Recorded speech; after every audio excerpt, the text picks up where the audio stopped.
Welcome to the Isabel Bader Center for the Performing Arts at Queen's University. We wish to acknowledge the land on which the Isabel and Queens are situated. For thousands of years, it has been the traditional land of the Haudenosaunee and the Anishinaabe. Today, this meeting place is still the home to many indigenous peoples from across Turtle Island. We are grateful to have the opportunity to live, work, and create on this land.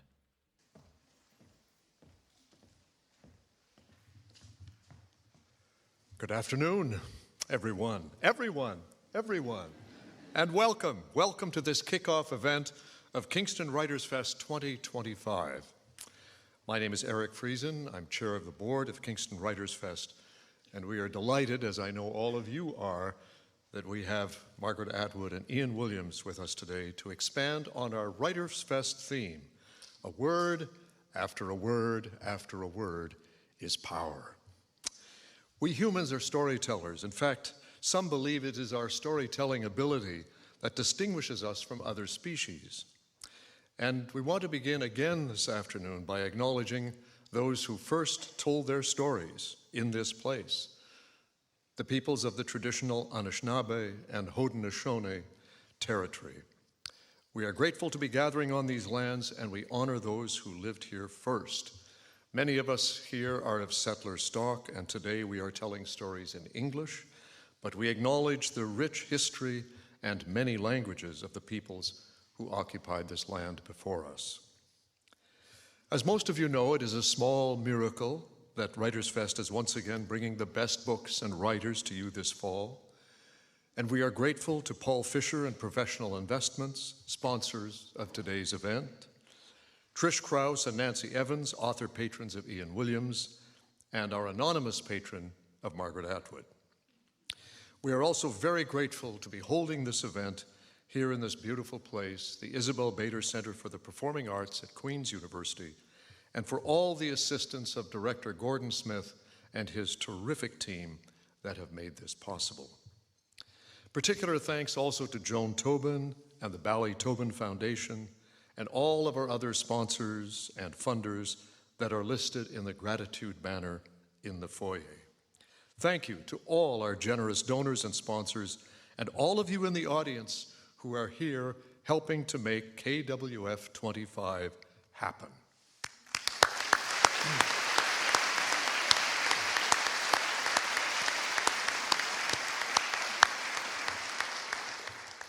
For 17 years, thanks to the work of dozens of talented and committed women and men under the skillful guidance of artistic directors Marilyn Simons, Barbara Bell, and Ara Macaulay, Kingston WritersFest has been the literary centerpiece of our community.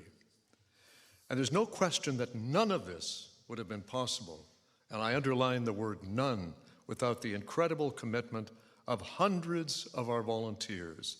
Thank you. And we applaud you all who are all around you today.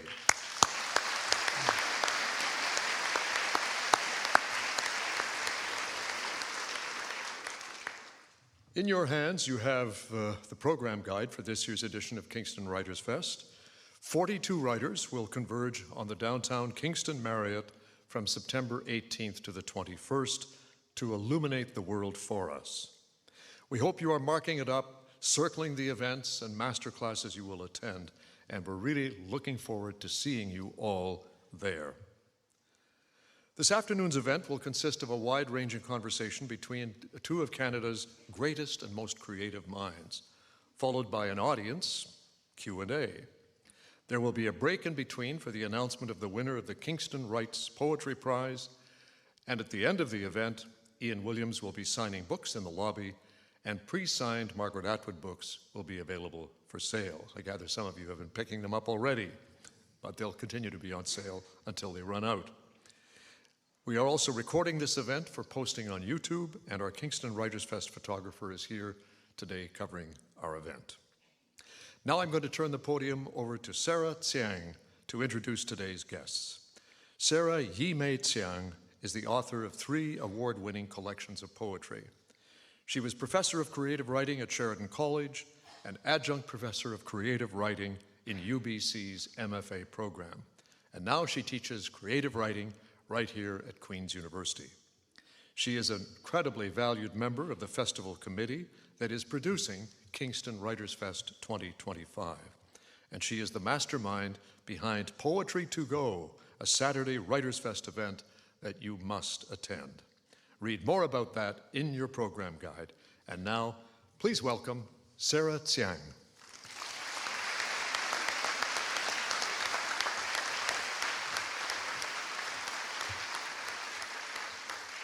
Thank you, Eric.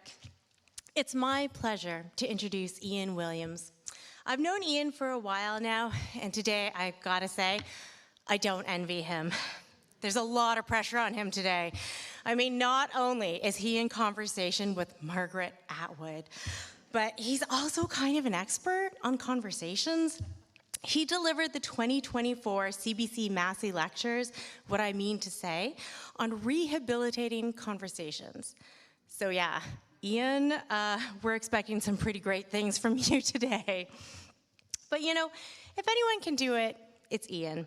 Ian is not only ridiculously smart. I mean, I guess I should be calling him by the more formal Dr. Williams or Professor Williams, but we're going cash today. He's also an exciting and deeply original writer. His poetry is innovative and clever, but more than that, it deeply resonates on an emotional level. The same could be and has been said about his fiction. I think that's actually what I like best about Ian. He's not just a really smart guy, someone who can explain literary theory and music, and who somehow has always read something about whatever it is you've just discovered, but he's also a really deeply genuine person. Ian talks in his Massey lecture about the importance of listening, and he's not just blowing smoke. Ian is maybe the most considered, deep listener I have ever met. It shows in his award-winning writing. He's won the Giller Prize, the Raymond Souster Award, the Danuta Gleed Literary Award, and been shortlisted for the Griffin Poetry Prize, as well as the Robert Croest Poetry Book Award. He's the real deal, and you should all buy his books after this because I guarantee you they are mind-blowing. Now, speaking of mind-blowing, I'm also here to introduce Margaret Atwood. To be honest, it's kind of difficult to introduce Margaret Atwood in that everyone here knows her. Now, that may not be surprising in a book festival, but Margaret is one of the rare writers who's even known to people outside of book festivals. Her fame and reach cannot be overstated, but they are actually matched by the outsized talent, scope, and intellectual ambition of Canada's most famous writer. We get a lot of incredible talent at the Kingston WritersFest, so I'm really used to talking about how the authors we present can fill an entire bookcase with their works. In Margaret's case, though, she could fill an entire bookcase with her awards. Maybe a house.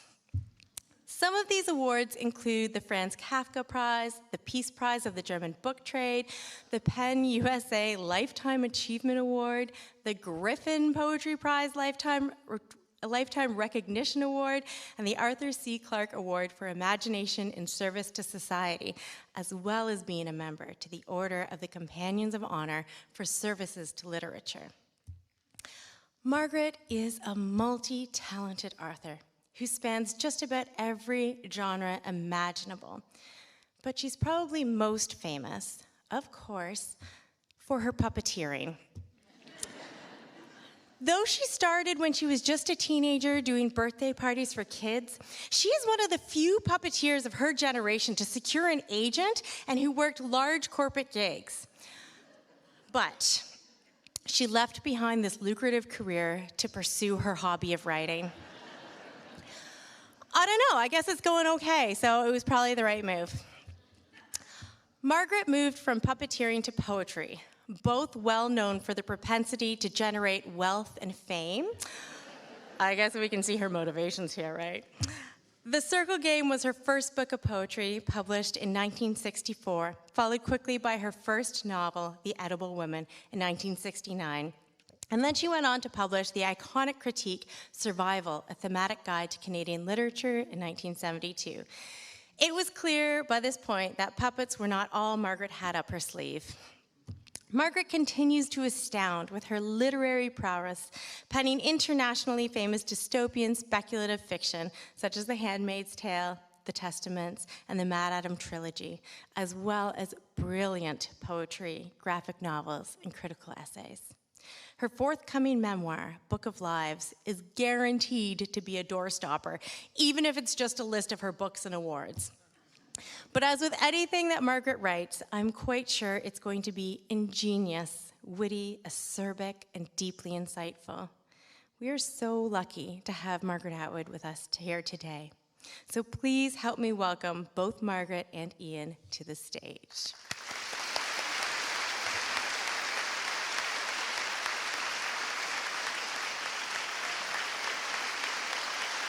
Stellar, really stellar, really stellar.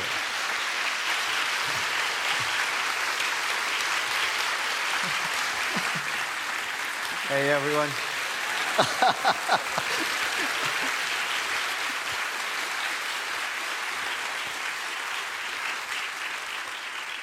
This is wild. We're bowing before we even say anything. Well, I think it's a good beginning. You were just astounded that I could still stand on one foot. So Backstage, she was doing like these ballet moves. Sarah, that was really excellent as an introduction. Someone backstage whispered, ChatGPT. But not at all. It's really wonderful to be back in Kingston and the festival being back on. Really fantastic accomplishment. More and more we have to protect these spaces for literary, for civil kinds of discourse. So, wonderful to be back, and I hope you actually appreciate this gem that you have in your city. I think it's easy to take this for granted. The fact that festivals are all over Canada, from Vancouver to the East Coast to Cape Breton. It was not always like this, I imagine. What's your first memory of like a festival in Canada? What's the first one you went to? do you want me to do this as me or as a puppet? I would take either. Right. Hello, Ian. I'm a snail. All right. So festivals. Yeah. Well, once upon a time, there were no literary festivals. You don't remember that? No, of course not. So there was something attached to the Adelaide Festival in general, sort of a sub-thing. And there was a tiny one in Edinburgh attached to the Edinburgh Festival, but there were no freestanding literary festivals in the world. And Toronto had the first one. Canada had the first one. Huh. It was the Harbourfront International Literary Festival, and the thought behind it was people in Canada can't travel to other countries to see writers that they read and admired, but we could invite them here, be very nice to them, not pay them very much money, and have an international literary festival. But that came out of something earlier, which was the poetry reading movement, which started with City Lights in San Francisco Right. at a bookstore, okay, and spread hither and thither. And in Toronto, it was called the Bohemian Embassy, and it was on St. Nicholas Street, which was basically a slum at that point.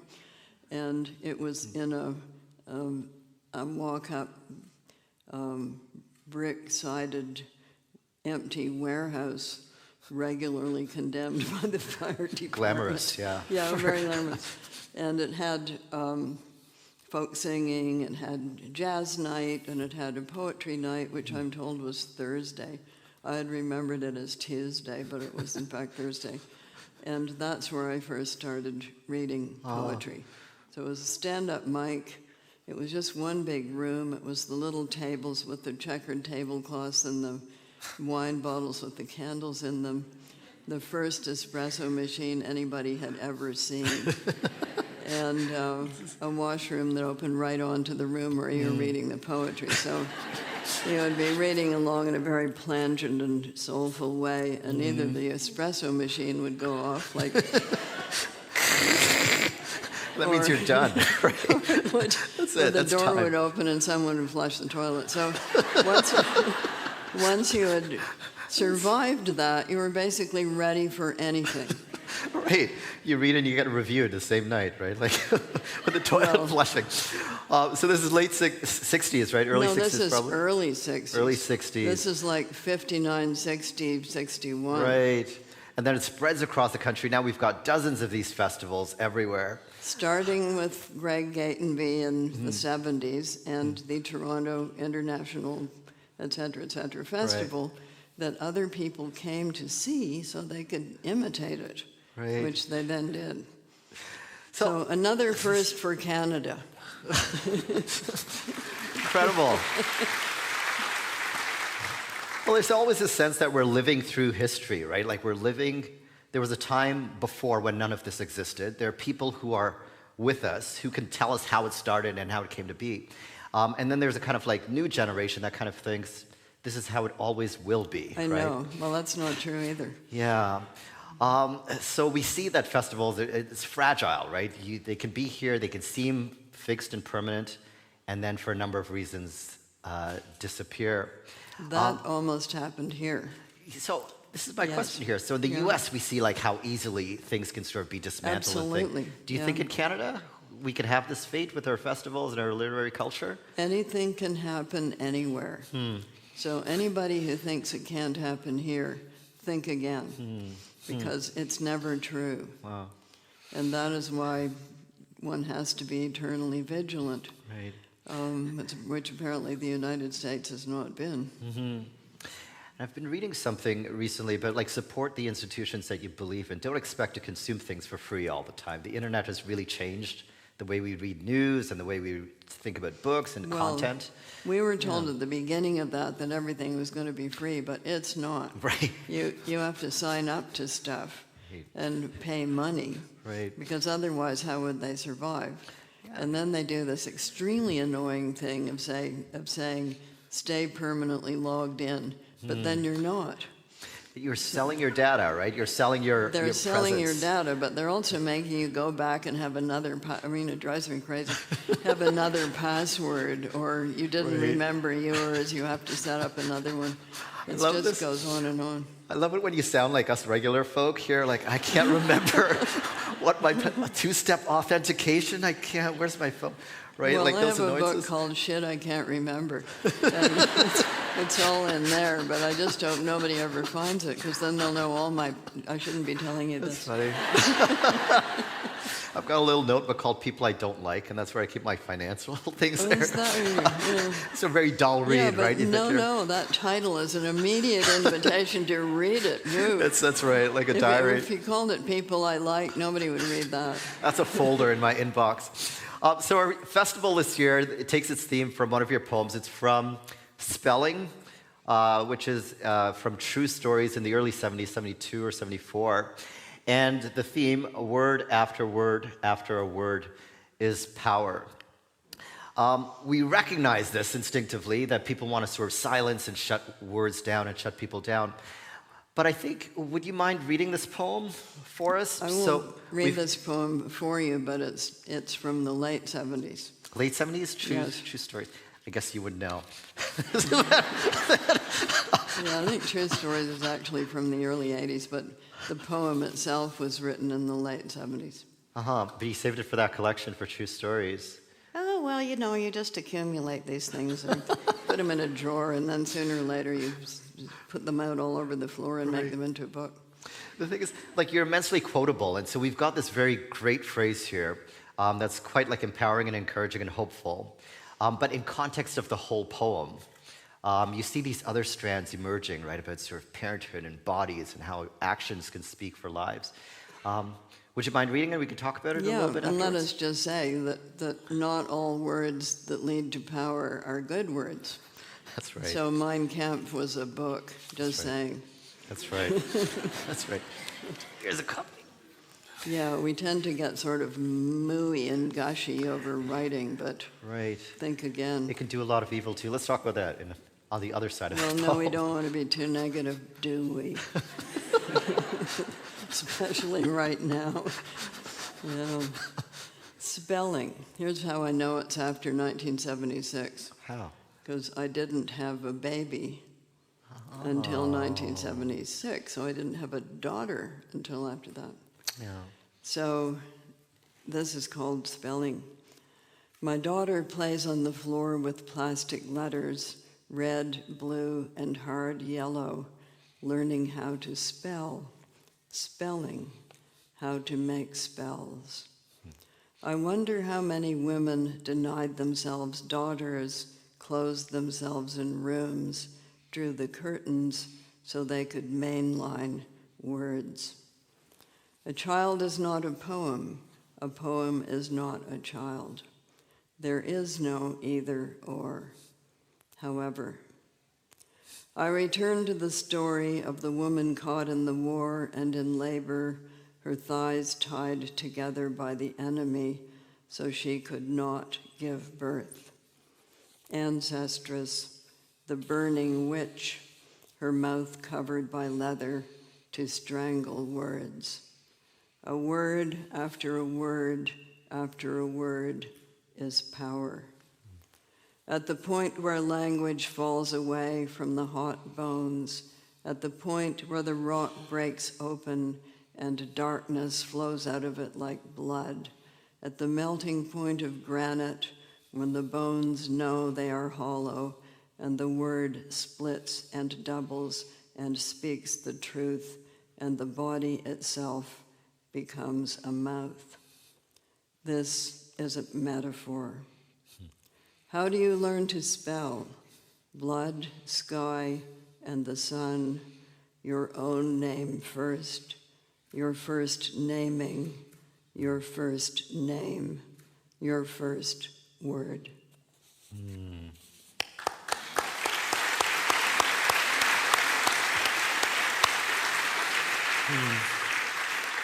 I mean, we usually use this phrase as writers are trying to put some good into the world, right? That's how we usually use it. Right. But what do you see in terms of how words are being used right now, say like politically for ill will or for evil? You know, they always have been. Yeah. It's just that there are times when there's more of it, and there's times when there appears to be less of it. But, you know, go back through the history of the 20th century, go back through the history of the 19th, the 18th, the 17th, you were going to be hearing words used for purposes that are hurtful to other people. And I think George Orwell had something to say about that, as he had something to say about just about everything. Politics in the English language, and the way we have of concealing, you know, our real intent by using euphemisms. Right. And you are getting a lot of that, and you all know this, I'm sure. You're hearing a lot of that from the United States right now. Right. So we're not calling this being really horribly mean to people. We're calling it clearing up crime, or, you know, something good like that. Yeah, I mean, there's a warning in there for our ordinary use of language, right? And it's so easy to fall into cliche or to fall into like received language that we're hearing all the time from the news or whatnot. Yeah, of one kind or another. Right, And right. it's also quite easy for older people to be caught with their trousers down because they've used a phrase from maybe 30 years ago that is no longer acceptable. Yeah, words change, meanings change. And those things can be weaponized as well. But it's so important, right, to find your own vocabulary. You don't have to be a writer, right? To find your own language in whatever, to struggle to say the thing instead of to repeat the thing that you want. And I think there's something about that at the end of the poem when you talk about your own name and the uniqueness and the individuality of like finding your own words, right, to insist on that. Well, that's usually the thing kids learn to spell first. It's their name. First name. That's right. It's going to switch. We're going to come back to politics a little bit later. Happy politics? No, it's going to be pretty glum. Oh, but we can make it happy. We can just glitter descent from the wording a little. So I call you Canadian Shakespeare, and I think you are. No. You are this important to this country because forever afterwards, there will be, everything will be read in relation to this moment and this development of Canadian literature. And there's no way that a writer in this country cannot, we will always have to contend with you and your legacy. That's pretty and what you've frightening. done. Yeah, it's pretty daunting. There also is no always, so just forget that part. Well, I'll give you some numbers here, okay? So here's Shakespeare, 39 plays, 154 sonnets, so one book of poetry, okay? 39 plays, one book of poetry, 3 long poems. You have him beat in the sort of productivity. Not the place here. 39 plays part. 18 novels, 18 books of poetry, 11 books of nonfiction, 9 collections of short stories, 7 or 8 children's books, 3 graphic novels, a bunch of adaptations. On the number side, you have him beat. On the quality side... Numbers don't count. Okay. It has to be quality. Quality, okay, all there. And you also have him beat on the controversy side. Oh, you think so? Recent list came out, right? 20 banned books. It's pretty controversial. Well, 20 banned books most recently. And I was expecting, okay, The Handmaid's Tale to be on there, one book. Our Canadian Shakespeare, 2 books out of the 20 most banned books globally. Right? You are fully 10% of the banned literature in this world. One of them really baffles me. I can see The Handmaid's Tale. People don't want other people to be reading a book that says what they would do Right. if they had the chance, which increasingly they do have. Right. But for a the minute, other one is... But like, imagine, just run your minds through like everything that Atwood has written here, and what do you think the other book would be? What was that? Nope. Alias Grace? No. Nope. Oryx and Craig. Somebody's But been why? reading the newspaper. Why do you Yeah. think? Why Oryx and Craig? I'm baffled. Yeah. Because one of the reasons given by some of the banners, I think in Utah, was that it, quotes, promotes gender fluidity. But there isn't any gender fluidity in Oryx and Crake. There's species fluidity. Right. You know, pigs with human brains, you know, that's species fluidity, but I don't recall any gender fluidity. I guess I'll have to read it again. The thing is, you don't set out to be controversial, right? You're writing books, you're writing things that are important to you.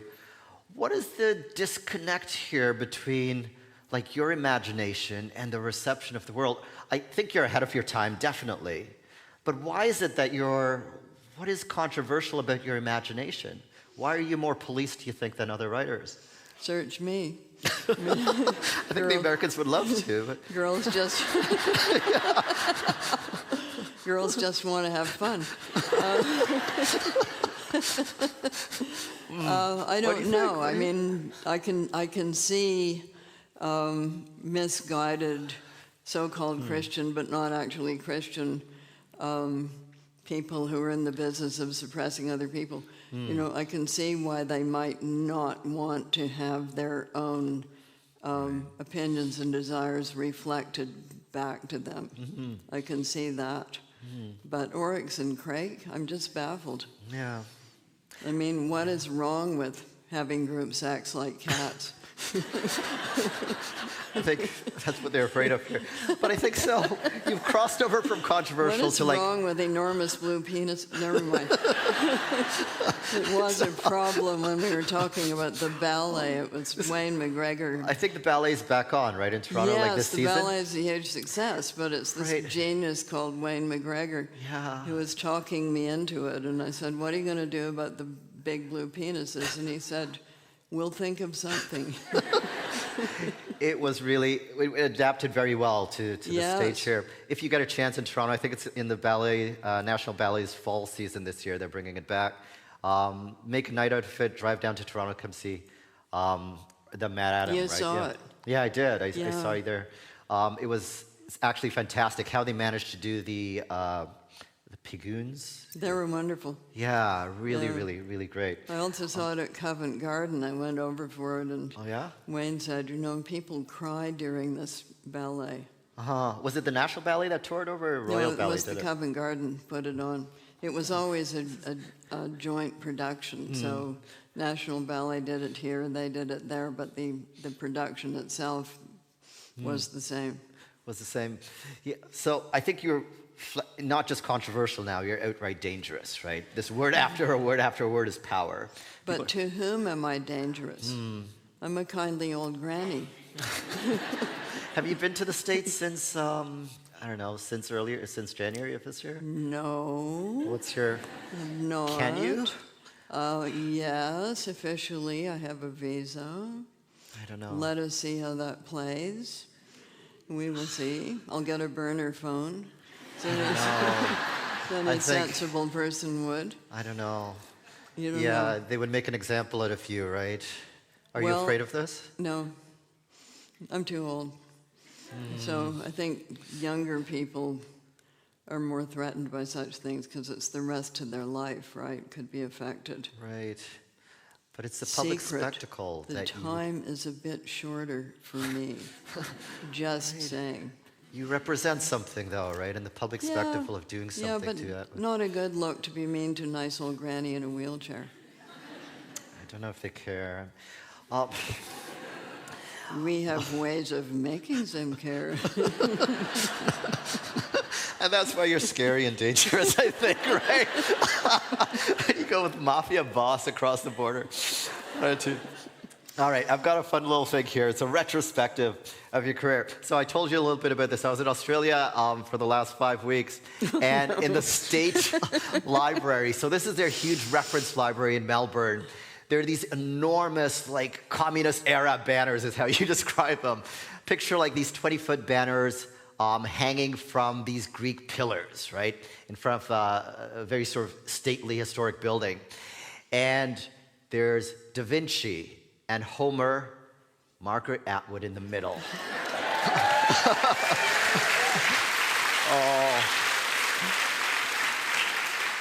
I wish we could project this, right? Da Vinci and Homer and and inside there's an exhibit there of just the history of books, right? The history of books, all from like cuneiform tablets. And then they've got your books, like up in the modern era. It was really beautiful. So there's this kind of retrospective of a celebration of you, like globally, right? It's not just here. And you didn't even know what's going on there, that your name's on a banner in Melbourne. And yeah. But you told me, so now I know. Now you know. So here's the rapid fire, just looking over your career here. What was the hardest time in your life to write? Pause. Was it the late 70s? Probably, no. A couple of hard times. So after you have a baby, Yeah. you kind of lose interest. Oh. Well, baby brain, blah. It's because it's not as important to you anymore. But that wears off after a few years. Number one, your hair grows back. And number two, you get interested in writing again. So it wasn't that it was hard for me to write, I just wasn't interested in doing it. Oh, wow. And I had set myself up with a couple of what I thought were minor projects, which turned out to be quite hard because I just wasn't interested in doing them. Right. How long did it take to build the muscle What? muscle back after the baby? 2 years. No. As a That's man what who it doesn't is. have a baby, no. 10 Yes, years, you said? two. I heard two. 10, sorry. No, Okay. your hair grows back and you come out of your fog. Right. Okay. But that's just, anybody will tell you except for Margaret Thatcher. That's really shady. Right. So then, and I think the other hard time was 1962 or 3, because I had a book of poetry accepted by one of the few poetry publishers there were at that time, which was called Contact Press. So I told all my friends, and then they unaccepted it. Oh. No. They had 3 people on the board, and one of them said no. So they had to write me and say, we have to have unanimous agreement, and the answer, we're sorry about this. So then I had to tell all my friends that, Is that legal? and then I got engaged. So, Oh, that's hard. Like first book, heartbreaking, right? And you share all of this, and then you know, I had a novel around the same time that Thank You, Providence didn't get accepted. So discouraging at the time, but a blessing in retrospect, because it wasn't very good. okay. I mean, it was promising. Let me say. You never but reworked it? Like I hate losing material. No, I did not. If it had been published, I would forever, after having to be explaining about what it's about, which I'm no longer sure that I know. This is okay. I'm going to abandon this game for a little bit here, because but aren't you afraid, like posthumously, if someone's going to dig up your work and just publish everything? They did this recently with shoot, who was it? What's that? Harper Lee. Harper Yeah, but there was Lee. someone Yeah, else that too. was a mistake. But I guess the estate wanted some money. Yeah. What can you say? What if this happened and they published that novel for you? Oh, what would I do?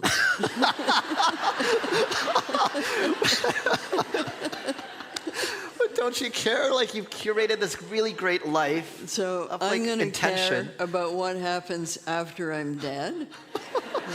I care for you, though. I feel like you thank should care from Well, the grave here. You can be still alive and defend my tarnished I'll be reputation offended.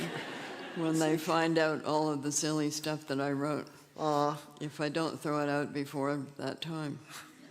But do you think it should happen as a right of, like, do you think authors should have their work kind of sealed afterwards? Or should some publisher go and dig through and say, hey, I can make something out of You this? know, what usually happens is that you have a literary estate, Right, and there are trustees who administer it, right. and those decisions are theirs. So it's not up to publishers what they can do. They may ask and request, but the Right. trustees may say no. Right. And that is what has happened with Mavis Gallant, because the person running her estate Right. doesn't want her journals published. Fair enough. Fair enough. You do have a text that's going to get published 100 years into the Oh, future, right? yes, Like, that's I think a great that's project. quite a brilliant project. It's Yeah. called the Future Library of Norway. Yeah. And it's a conceptual artist called Katie Patterson from Scotland that was collaborating with an outfit called Slow Time. And Oslo was going to build a new library, so she talked them into making within it the Future Library of Norway. And the thing is to ask from around the world every year a different author in their own language to contribute a text that is sealed. Yeah. So only 2 copies, and you can't tell anybody what's in it except for the name. And you go over to Norway. I was the first one. I told them to add archival paper because they hadn't thought about that. You'll open it in 100 years and it's just shreds. So it's archival paper. And I went over there, I put it in a box, I tied a blue ribbon around it, and I went to Norway. And I was afraid they were going to ask me at customs what's in the box. And I would have to say, I can't tell you. And then I would be arrested. But that didn't happen. And you walk into a forest north of Oslo where they planted trees in 2014 with little bows on them so you wouldn't step on them. And those trees will grow for 100 years. Yeah. You do a ceremony in the forest, you hand it over, the mayor makes a speech, the head librarian makes a speech, the forester makes a speech, Katie Patterson makes a speech, and you make a speech. And they take this manuscript and put it into this room where all you can see is the name of the author. Yeah. It's in there. 100 years from 2014, they will open all the boxes. No pressure on me, a lot of pressure on somebody in 2013. 2113. Yeah. And they will cut enough trees from the forest to make the paper to print the Future Library of Norway. That's a beautiful concept. It is, and we got a lot of press and good response for it because it was so hopeful. So yes, there will be a library in 100 years. There will still be trees. There will still be a Norway. There will still be people. People will still be interested in reading. Right. It's really hopeful. That's really beautiful. Yeah. That is beautiful. Like that's the pairing of like futurist thinking and like creative arts, like thinking of the present. That's a wonderful fusion. I've had this idea, and tell me if it's dumb. I wouldn't think of it. That writers should sell their rights to AI after they die, and then donate the rights of those books as AI generates in your image to some kind of charity. I think that's a terrible idea. Go on. Why do I think it's a terrible idea? Because we've had a trial run at AI. And here's what it is. The walrus gave it an ask.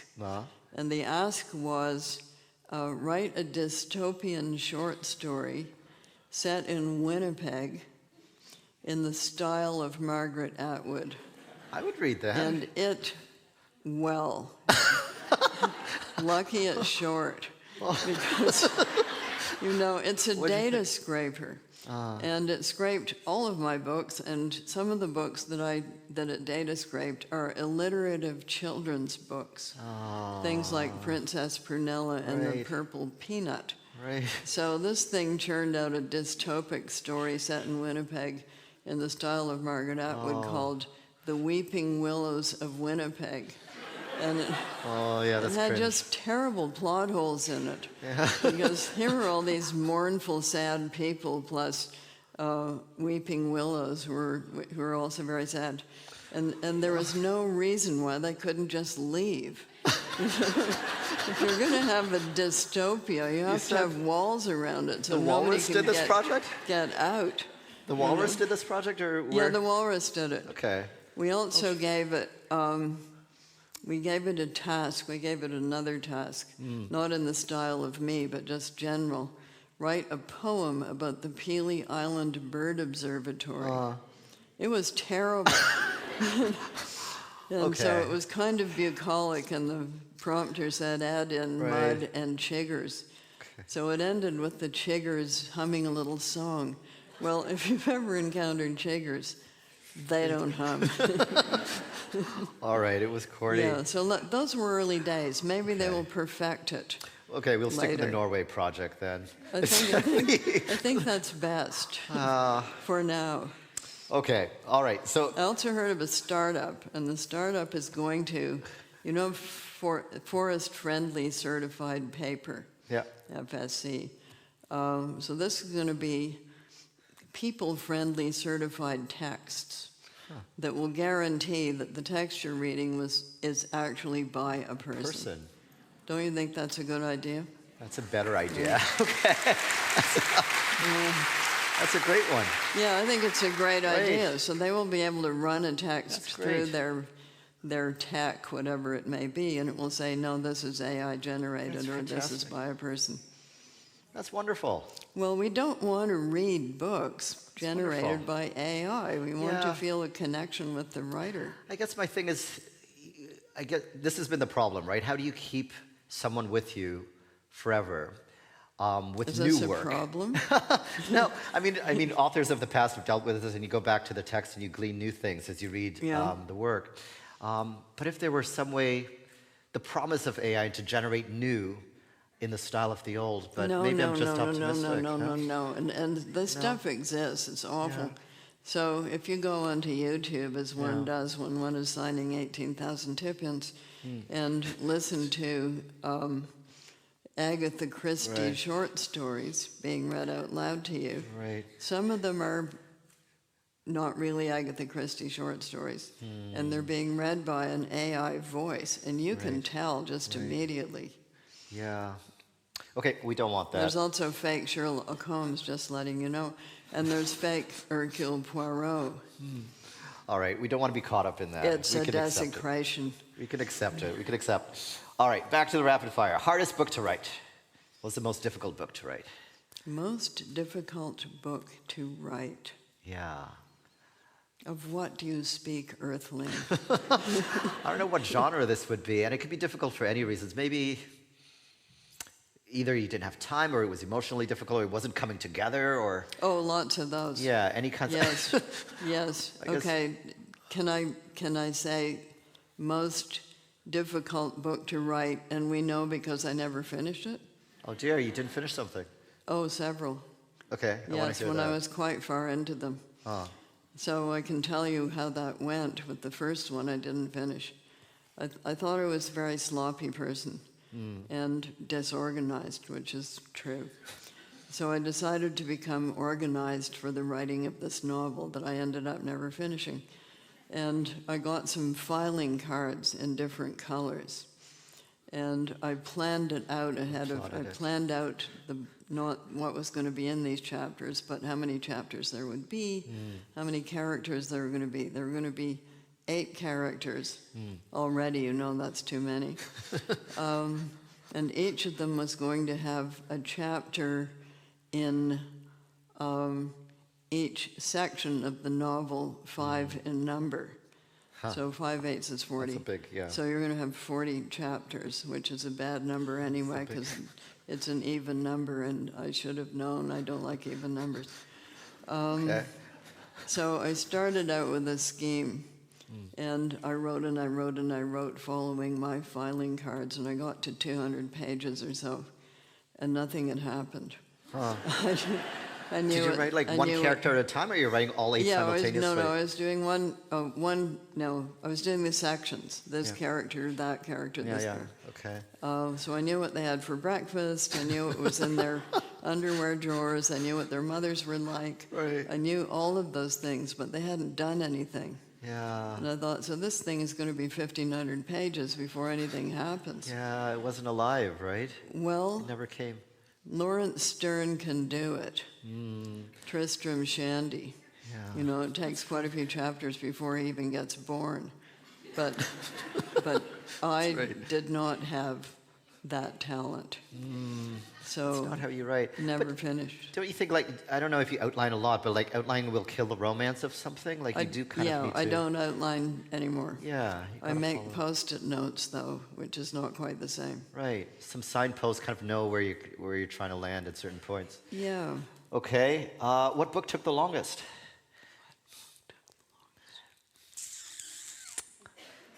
Can I say I can't remember? It's still being written right now. What book took the shortest? I can do that. Sure. What's the fastest? Okay, well, not surprisingly, they were shorter books. I'm gonna guess. I think it's gonna be Power Politics. It felt like it came out like a Sylvia Plath Ariel thing, like one really bad romance. And then I stuck my head in the oven. Thanks. But no. Well, I was thinking more novels. Okay. Okay, so, oh, dear me. Well, probably Edible Woman was a pretty fast write because I wasn't doing anything else. Huh. Was the summer holidays. The first novel. So- That should take the longest, And though, it was right? actually my second novel. My first one never got published, as I told you. Yeah. Yeah. Yes, that Edible was pretty Woman? fast. And Hagseed was pretty fast because the Penelope ad was pretty fast because I was up against a deadline. So That's a yeah, less but romantic it's reason. short, and it was short by mandate. The idea that they gave to all of these writers to redo a myth, it was only supposed to be 50,000 words. So fairly short. How about if you could rewrite any book? Which one would you rewrite? Something that maybe didn't quite sit right with you the first round, a character that you'd want to center more. The idea of rewriting anything fills me with horror. Yeah, Earl Burney, a poet, Yeah. who is not with us anymore. In the 60s, when hippies came in and started leaving capital letters off initial lines of poetry, Right. went through all his earlier poetry and changed the punctuation. And I think that's cheating. To like just Like make catch the yourself fashion look, up? Yeah. make yourself look hippier than Right, you were. right. He just like when bought a you're- leather jacket and put on Yeah, the clothes, right? yeah. Love beads. I mean, you don't remember love beads, but 45-year-old men were wearing them, and you thought, oh, no. So then you're pretty satisfied, right? Like there's nothing you really feel like there was a glaring. No, I don't think this is satisfaction. I think it's a disinclination to fool with time. Right, So that's what I wrote then, right. and that's what it was. And why am I going to go and alter it and Right. pretend it was different? It's interesting. So do you have more of an appetite for novelty in the future? Like that's where I live in the future most of the time. You live in the future. Well, in my space, in my mental headspace here. Which one? The entirely fictional future of this. Is it nicer or worse?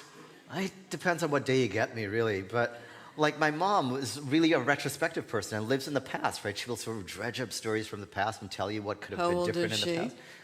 70 this year. Well, right. that's the age when you do that. So, I okay, do I've got that some too. time. But where are you? I feel like you tell good stories of the past, but you're so like future looking.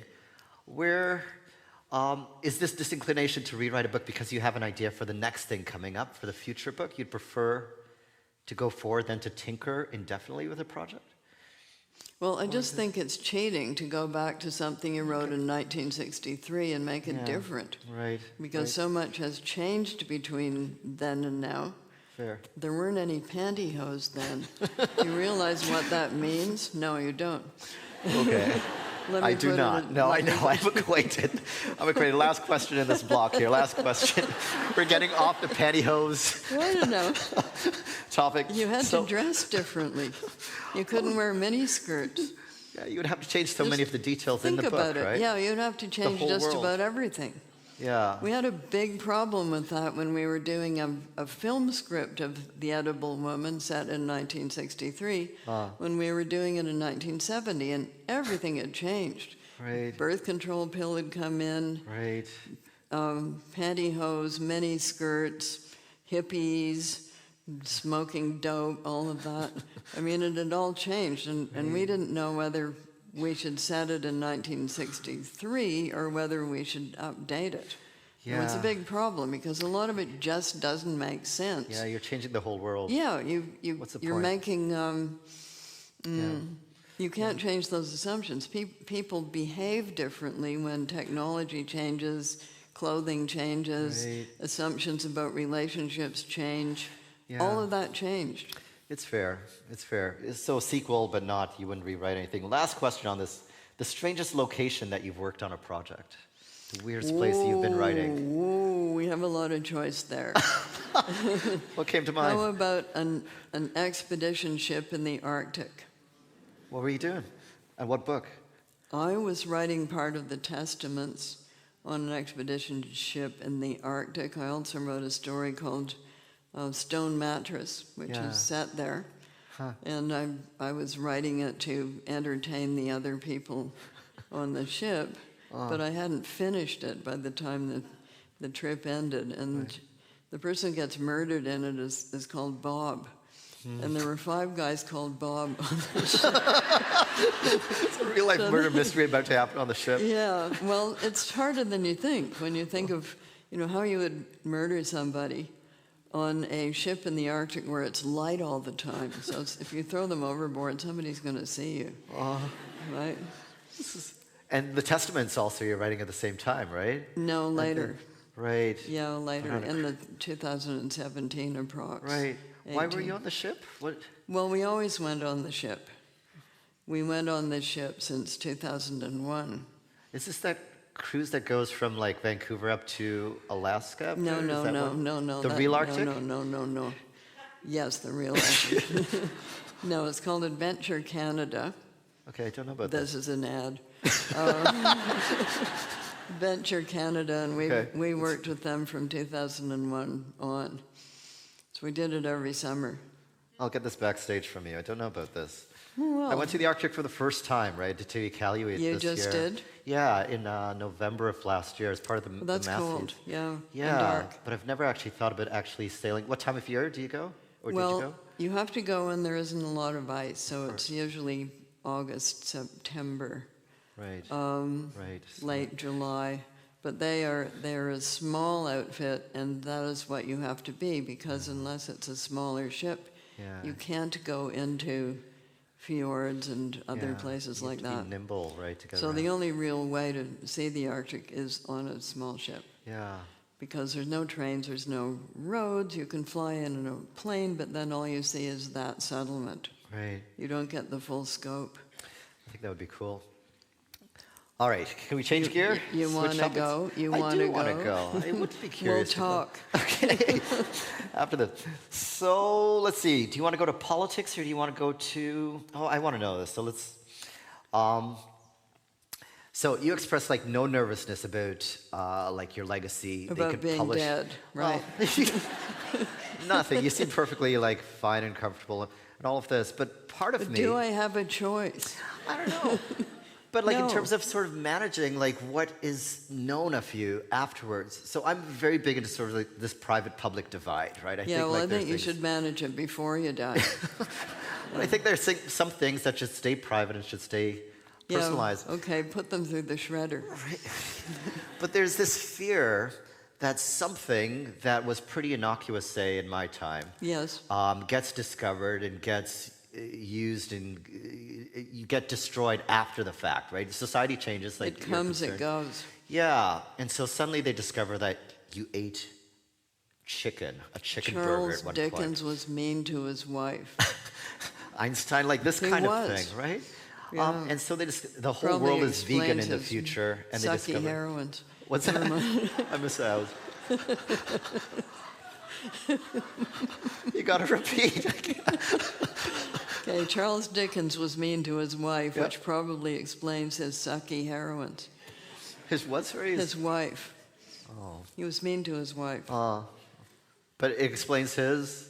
Well, then he fell in love with the young actress, Oh, okay. which probably explains his golden-haired, clingy, fainty, Yeah. This is like. ultra feminine domestic goddess heroines that we don't like anymore. This is Einstein after the first wife marries his cousin We kind like of thing. Madame Defarge. To you. But no worries that like something gets discovered about you, your reputation gets tarnished. Are you okay? I think you're a very anxious person. I am.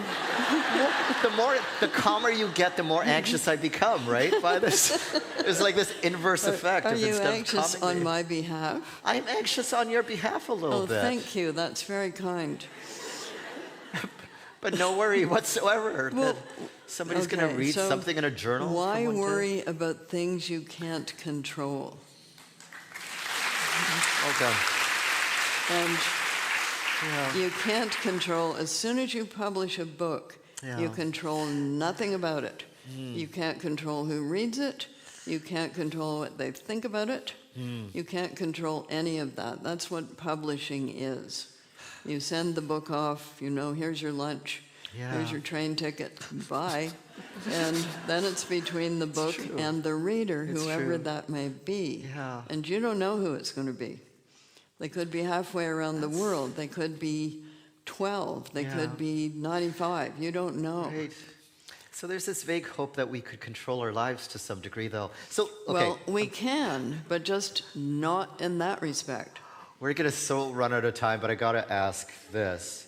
So for years you said you would not write the memoir, you would not write a memoir. I know I said that. And I've wanted, or I think a lot of people have wanted a memoir from you, right? Nonfiction memoir, like you in your own words. There have been biographies about you, but how would you like sort of package your life? What changed?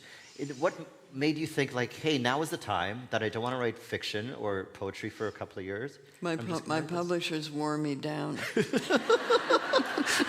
Well, good on them, right? Well, at first I said no. They said, we would like you to write a literary memoir. Yeah. And I said, what is that? You mean, I wrote a book, I wrote another book, I wrote another book, I wrote another book. That would be Right. very boring. This is So they said, no, we mean a memoir in a literary style. And I said, what is that?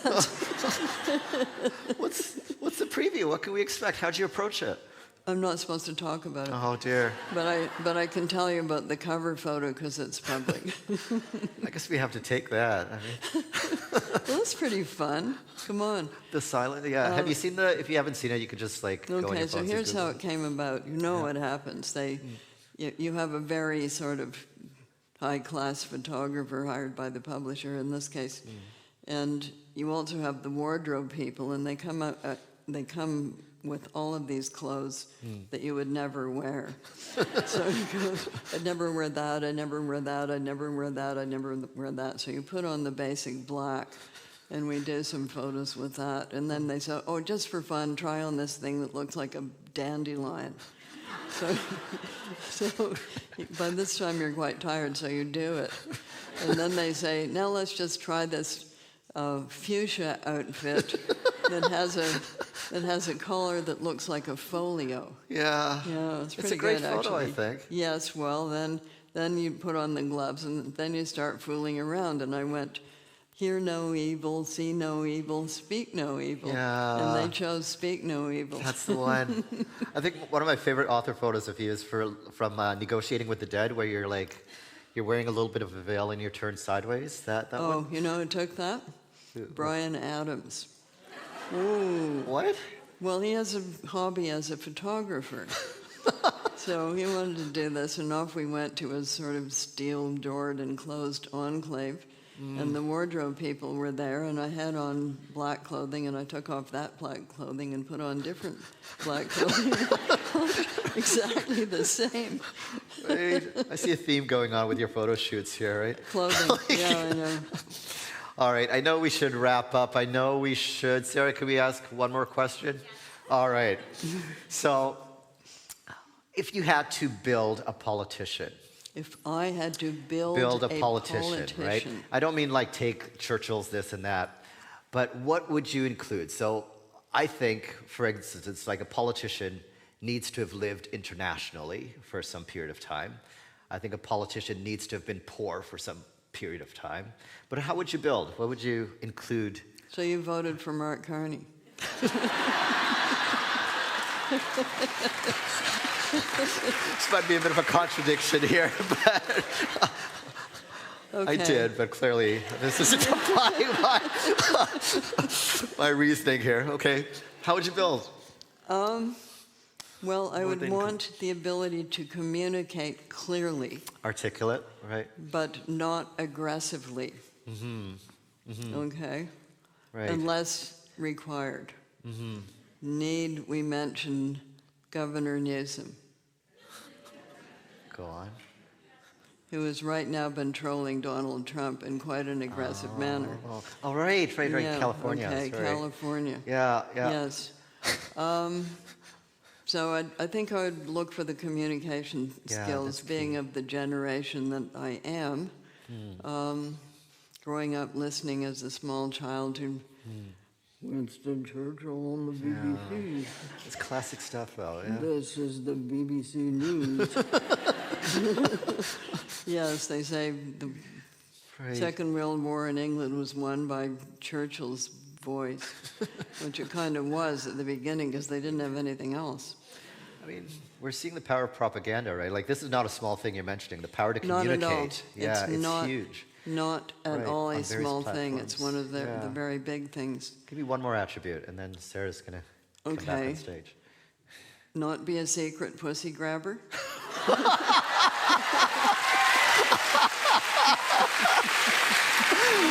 All right.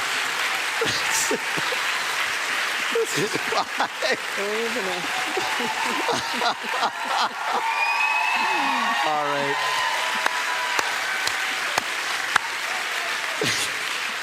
Thanks, Sarah. That was So your mic you- drop moment You there. know one of That one is of it. Newsom's There was no trolls. other way to end that. We are done talking. Perfection. Thank you so much, Margaret and Ian. Oh my goodness. Really just incredible. Really good for that. Ian, Really. stand up. Oh, there we go. Margaret, Atwood, everyone. This is incredible. You're wonderful. Yeah.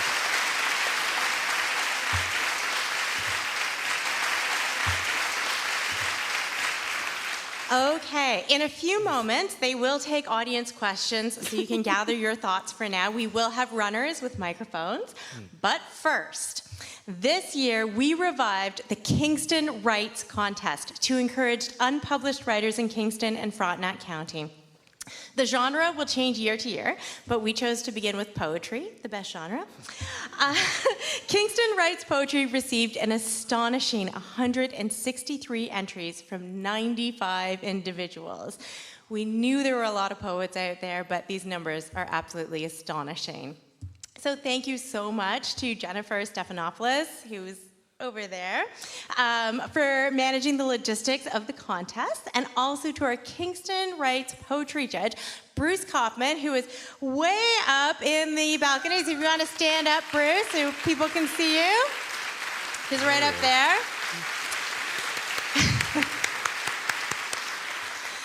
Bruce is the voice of poetry in Kingston. He produces a weekly radio show, Finding a Voice, on CFRC 101.9 FM. He hosts a monthly open mic reading series, and every summer he organizes an amazing outdoor poetry series in the park at WritersFest.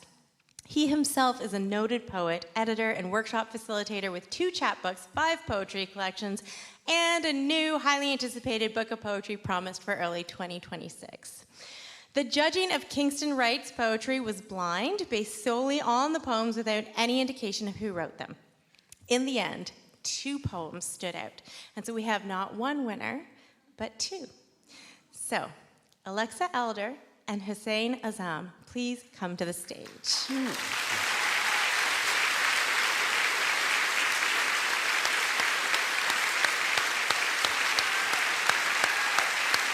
I think you're going to present.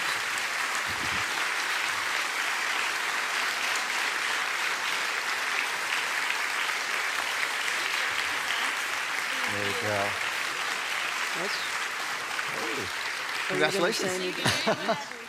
Congratulations. Yes. One for you. I'd like to see the poem. And Where's the poem? one for you. Online?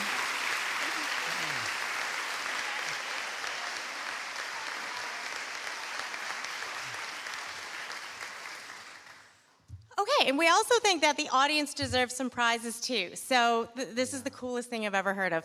Margaret has kindly brought mystery prizes from her own cupboards. So winners can pick them up from the box office by identifying themselves. So what I'm going to do is I've got this bowl, just a sec.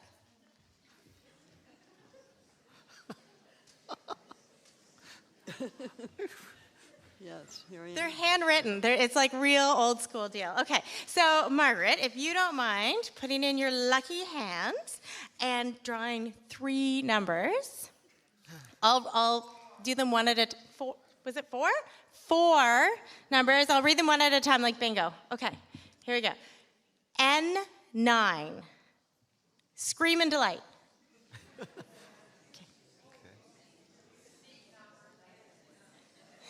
Okay, I'm assuming somebody got. I think they're seat numbers, right? Yeah, they're seat numbers.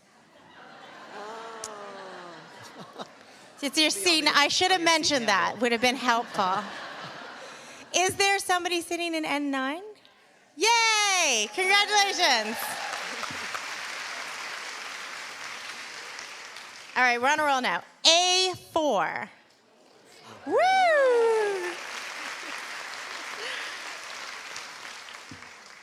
J13. Yeah? All right, and last one. She's really mixing them up now. It's going to be fair. Happy? Okay. FF5. Yeah! Amazing. Thank you, Margaret. Congratulations, everyone. Okay, perfect. I'm going to put that there.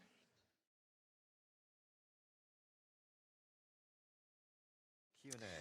All right, so now we have time for the Q&A. So you can raise your hands if you have a question. We've got runners with microphones, and I'll just be kind of repeating as we go. So who's brave? I see one like in the middle. Where's our runners? Somebody running towards you? back there. Sorry, there's also behind balconies. Do you want to just, I don't think the runners can get to you, so do you want to just like shout? Oh, there's somebody running, run. Okay. Oh. And this one. When you were preparing for writing Alias Grace, I'm behind you. Hi. And I can finally see you. Hello. Where are you? Over here. Okay. Hi. When you were preparing for Alias Grace, did you spend time here in Kingston? And if you did, where did you go, or who did you speak with, and how did that experience influence the novel? Okay. Good question. Thank you. I had a researcher who was right here in the audience, who was my sister. And she helped with the research, and she consulted the archivist of the Kingston Penitentiary, who was very helpful. Unfortunately, there had been a fire in the archives sometime previously, so not all of the archives still remained, but he was extremely helpful. His name is David Saint-Onge, and he helped us identify, for instance, what the female prisoners wore in the 19th century. We knew what the male ones wore, but we didn't know what the female ones wore. As it turned out, it was blue and white stripes. So yes, we did investigate what we could here, and we also found some correspondence. We found the warden's diaries that chronicled Grace getting released from the pen and driving to the United States and then disappearing. And I did get a letter about that, as we used the actual journal of the warden, and he got the day of the week wrong.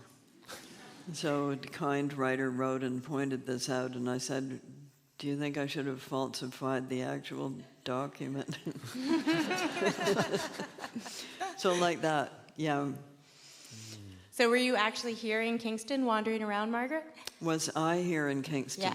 My researcher was here in Kingston, but I had been in Kingston lots of times, including for the very first Writers Festival. Marilyn Simmons, who is here somewhere, put it together, and that was 2009 when we were doing the tour of Year of the Flood. We were doing it as a combination musical, dramatic performance, and book launch, because 2008 was the big financial meltdown and the publishers were devoid of employees. So we did our own, and Kingston put on a super show. They made great costumes, they went all out, and you can see some of it in a documentary called In the Wake of the Flood by Ron Mann. So yeah, that was lots of fun. But many other literary occasions in Kingston, but not right at the moment when I was writing Alias Grace, because, I repeat, I had a researcher. Researcher, where are you? Where is he? She's very shy. She's not raising her hand. She's not going to, no. Yes, All right. I'll be in trouble later. Next question, do we have? Oh, we've got one right there, great. Thank you. My question may be a little bit bordering on similar, but I just disturbed the entire row to get out here, so I will ask it anyway. Thank you very much, Margaret and Ian, for being here. A wonderful afternoon. And my question is about your work, Margaret, when it does go to whether it's a TV series or movie. What's that experience like for you? And obviously, you've done it more than once, so I'm assuming it's been positive for you, but were there any negative experiences, and how much input do you have as the writer when your work goes to the screen like that? Okay, so no television or film producer in their right mind would give the writer of the original book any ultimate power. Because they invest, millions of dollars, and then the writer says, I don't like that guy's tie, I'm canceling. So they never do that, and quite rightly so. So you may have consultation rights, but you have no final power. The person who really has final power One is the film editor, and the others are the producers. So, yes, I've had good experiences. I've also had bad experiences. I wrote for film and television in the 70s. I know what the problems are. It's a very different medium. Movies and TV are made of images primarily, and novels are made of words, in case you hadn't noticed. So, and they work in very different ways. So, in a novel, you can say 100 years later. That's a lot harder to do in a film. So, lots of problems like that. If it's a novel with a lot of interior monologue, you're going to have to make some decisions about that. But I am listed as an executive producer on the television series, both of Handmaid's Tale and The Testaments, which they've just finished shooting the first season. So it'll be coming out.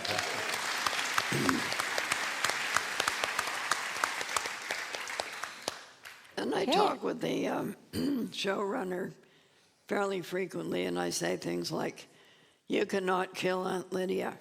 He said, "I wasn't going to." I said, "Well, you just stuck a knife in her and threw her over the banister." And he said, "She's in the hospital. She's going to get better." Like that. "You can't kill that baby." I wasn't going to. "Well, you looked like it." Because you get the script in sequence. You don't get the whole thing at once. Because they're written in sequence. They're still writing the scripts when they start shooting.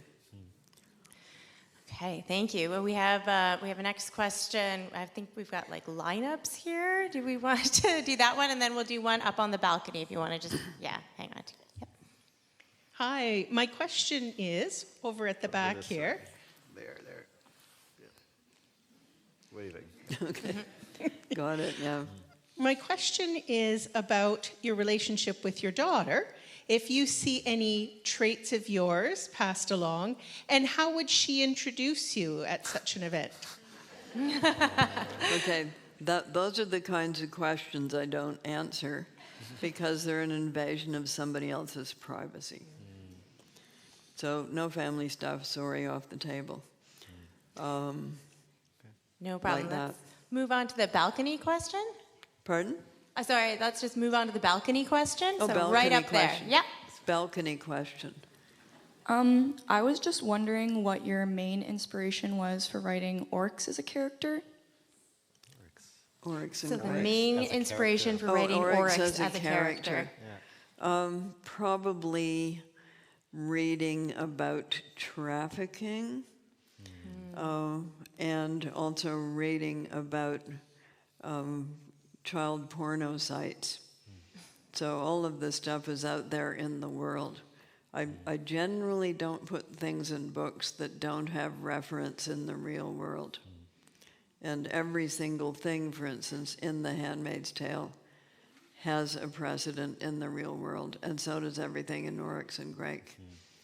And so does everything in the Testaments. So AMA about any of the details, and I can tell you where I got them. The rule for the television series, both of them, is you can't put anything in for which you cannot cite a real world reference. That's great. That's such an amazing rule. We have a balcony question up here. Hi. So I am lucky enough to have 6 daughters, some foster, some biological, and some, sorry, I wasn't standing, and some step.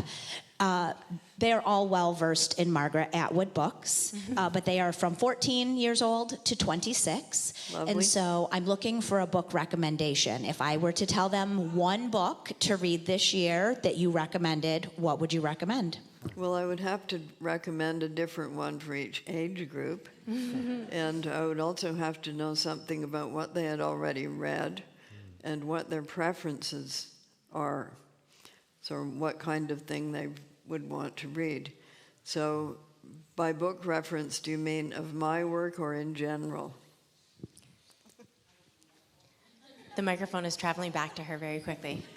So together, all of us, with the exception of the 14-year-old, have read almost everything that you have written. So I don't have to mention any of those. Several of them are currently in college, so a lot of your books were actually required reading for them anyway. So I love everything you write, but do you have a recommendation of something that you didn't write? Well, again, I would have to ask what their interests are, and whether they're interested, for instance, in fiction or nonfiction, whether they're interested in poetry, whether they want to read literary horror, whether they want to read things that are funny, whether they want beach reads, whether they want deep philosophical dives. There's a lot of choice.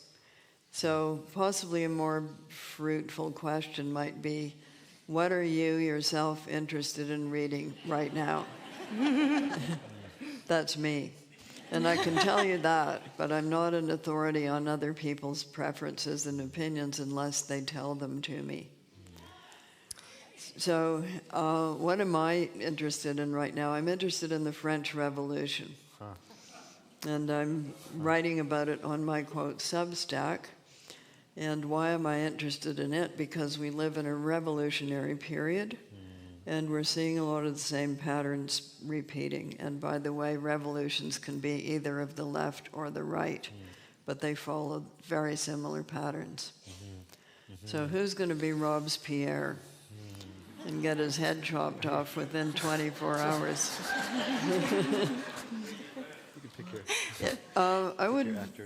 I would kind of think possibly Trump first, but we don't know. However, the pattern is that once the revolution has, quote, succeeded, factionalism sets in, and there's wars within the group that was unified when they were fighting for the revolution. They then turn on one another to see who's going to end up with the power. That certainly happened in the French Revolution and in every other one I can think of since then, because it is the model for all modern revolutions. Oliver Cromwell not. That was a different kind of thing. Cannibalized from the inside, right? Yeah. Or let's just say power struggle. That kind of describes it. That's encouraging. Who's going to end up with them? Well, yes and no. I mean, you could end up with Stalin, right? Oh, dear, no. I would also say if you're looking for a book recommendation, I hear this guy Ian Williams is pretty good, and I think you can pick it up here, so that might be something to consider. Okay, and we have a question right over here. Hi, I'm a school teacher, and AI is beginning to be integrated into the school system. Right over this. I would really value either hearing your vision, hope, or opinion about the integration or not integrating AI in the teaching of English language arts to students in their reading and their writing. Well, I don't know how it's being integrated. I think one thing it's very good at is numbers things and looking at x-rays and things like that. Values not so much, because as I say, it's a data scraper. So garbage in, garbage out, it can only use data that's already out there, and there's a huge amount of it out there, including some pretty bonkers things. But it's scraping all of them, which you've heard these stories about AI turning dark and advising people to kill themselves and things like that. So I would be very careful with AI when it has anything to do, when the subject has anything to do with values and human psychology. So that's my feeling about it right now. And as I have said, there is now an app being developed, a startup, which will be able to tell you whether something was written by AI. What teachers are having a big problem with right now is cheating. So write my essay. And you don't learn anything from having an AI write your essay, except you learn how to cheat, and you learn that everybody else is doing it too, and you think the teacher is stupid. Ian, you teach English too. Do you have anything to say on the subject? I'm on sabbatical this year, so He's not taking any questions on it. Are you? Are you having fun? I am so far. I mean, but no, I think there's a muscle that needs to be developed, right? And you can't outsource your mind to an AI to do things easily for you. And there's a difference between being able to use something and understanding how something works, Exactly. right? And so you can be able to use this tool and have it generate and sort of reap the benefits of it. But the process of understanding how long division works, or how a sentence works, and how to combine it into a thought, and how to sort of convert the inside to the outside. If you destroy that, I think society's going to sort of like tatter, right? This ability to reason on paper and to think through an idea in a slow and sustained instead of a reactionary way. So yeah, I think it's crucial to sort of maintain the integrity of do the work yourself in real time. Yeah. I think we have time for one final question. I saw somebody in the upper balcony. There's no mic, so can you scream it? I can try. Okay. I'm curious, so I have a copy of Handmaid's Tale. It's a hardcover, and it has like the abstract, almost kind of like a Picasso-type style. How do covers get changed? Do you have a say in that? And how many times is that been changed for Handmaid's Tale? Oh, wow. Okay, How is many this the editions? first edition that you have? Yes. Okay, so in that period of my life, I was always publishing first in Canada, because then the Canadian critics couldn't rely on what other countries had said. They had to make up their own minds, which of course made them very nervous a lot of the time, because what if they said this is a stinker and somebody else said it's terrific? So yeah, I used to do that. So I chose that cover. It's by an artist called Gail Geltner. Then it went to the States, and Nan Talese chose the cover with which you're probably more familiar, which has got the two handmaids, the wall in the back, and the shadows of the handmaids look like wolves. Yes. Yeah, so she did that. And then the even more iconic cover, which was, I think, Viking reprint or something, in England, they chose this artist called Nona Barr, who always has two meanings in his covers. So the one that you're familiar with probably now is the red handmaid, a black background, and there's a white dot. If you look at carefully, you'll see the white dot is not a searchlight. It's not only a searchlight, it's also an eye. So the profile is the profile of a girl. And if you look at the Testaments, you will also see the front and the back are obverses of each other. So yeah, I have a say in covers. But they don't have to do what I say, but they will wish to do what I say because they don't want me promoting the book by saying I hate the cover. They think the most fun. Yeah. It is one of the best coffee table books that I own because people look at it and say, "Where did you get this from?" It was the first one. So yeah, the one we had the most trouble with was Mad Adam. Yeah. And we had trouble with it because it was a period of cover design in which the publishers were thinking like this: women read novels, women like flowers. Let's put flowers on all of the books. So the design for Mad Adam, which has a lot of, slaughter and evisceration in it, was a pink rose. And I said, people are going to think this is English country life, and they're going to be really upset when they read the book. Or they're going to think, that's not what Margaret Atwood writes. Why are you putting this pink rose on it? So we went through several stages of that. And in the States, we went through a cover at the beginning that was a sort of indigo blue torso with a little spray of white flowers up it. Flowers again, which one of my unkind friends said, "This looks like a women's sanitary product."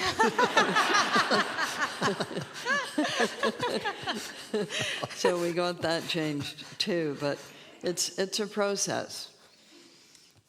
It's a good thing you fight for your covers so that they don't all end up like flowers. Some people don't, and then they're kind of sorry that they didn't.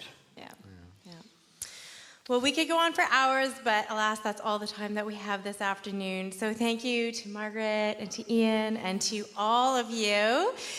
Please remember that books are our friends. So take one home with you today. Ian will be in the lobby shortly to sign books. And of course, we all look forward to seeing everybody at the downtown Kingston Marriott, September 18th to the 21st at the 17th edition of the Kingston's WritersFest.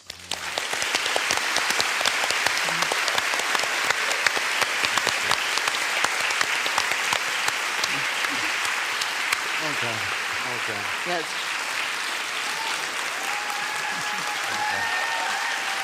You want to bow?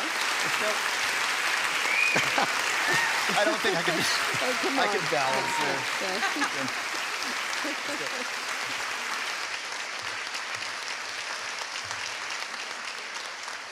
Thank you. You're brilliant.